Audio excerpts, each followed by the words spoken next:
জামায়াতে ইসলামী ক্ষমতায় গেলে ব্যবসার জন্য 10 লাখ টাকার ব্যাংক ঋণ নিতে কোনো জামানত নেবে না বলে জানিয়েছেন দলটির নায়েবে আমির ডক্টর সৈয়দ আব্দুল্লাহ মোহাম্মদ তাহের।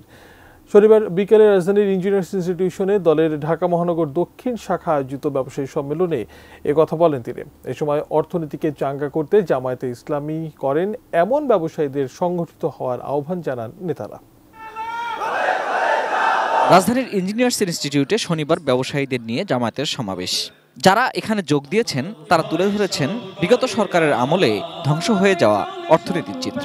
ভিন্ন মতের ব্যবসায়ীদের উপরে নির্যাতনের কথাও তুলে ধরেন তারা। আমাদেরকে বাড়ি থেকে উঠিয়ে নিয়ে বক্তব্যে জামাত নেতারা বলেন, বিগত সময়ে সরকার দেশে ব্যবসা এবং ব্যাংক ব্যবস্থাকে ধ্বংস করেছে। জামায়াত অর্থনীতি ধ্বংসকারীদের সঙ্গে কোনো আপোষ করবে না। ব্যাংক দখল হয়ে গিয়েছে, ব্যাংকের যে টোটাল আমানত, সেই আমানত এখন শূন্যের কোঠায়, এমনকি পিছন দিকে কাগজের হিসাবে ব্যাংক চলছে একটা সিন্ডিকেটের মাধ্যমে, এবং শেখ হাসিনা রেহানার নির্দেশে এটি হয়েছে। শহীদের রক্তের সাথে গড়া ব্যাংক নিয়ে আবার কেউ সিনেমিনি খেলতে চান? বাংলাদেশ জামাত ইসলামী জীবন বাজি রেখেছে, আপোষ করে নাই।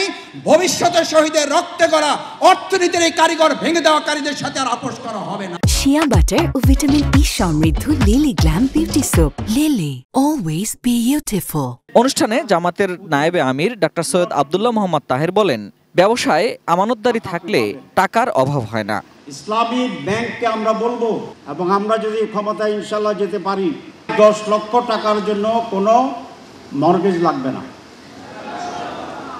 এটা এসএমই যে সিস্টেম আছে আপনারা জানেন, সে এসএমই সিস্টেমে এখনও চালু আছে, কিন্তু মর্গেজটাকে অনেক জায়গায় শর্ত করে দিয়েছে, কারণ মানুষকে ব্যাংক বিশ্বাস করে না। তো আমাদের সময় তো বিশ্বস্ত লোকেই বেশি থাকবে।